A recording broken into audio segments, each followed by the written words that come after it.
ילד בן 2 מיוטה הפך לגיבור היום לאחר שהציל את אחיו התאום שנלכד מתחת לשידה. השניים, ברוק ובודי, שיחקו יחדיו בחדר השינה כשאימם הלכה לרגע. לפתע נפלה שידת המגירות הכבדה על ברוק הקטן ולכדה אותו תחתיה. בודי הבחין במתרחש וחש לעזרת אחיו התאום. הוא ניסה להזיז את השידה בכל מיני שיטות ולבסוף גייס כוח ותושייה והצליח לדחוף את השידה בזמן שאחיו מתגלגל הצידה. השניים לא נפגעו, ואימם קיילי סיפרה כי מצא אותם משחקים בנחת יחדיו. רק שצפתה במצלמות האבטחה בחדרם הבינה את הדרמה שהראה.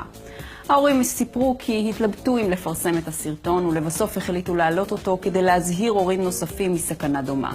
נזכיר שבחודש שעבר נאלצה חברת איקאה לשלם מיליוני דולרים כפיצוי להורים שילדיהם נהרגו לאחר ששידה של החברה נפלה עליהם.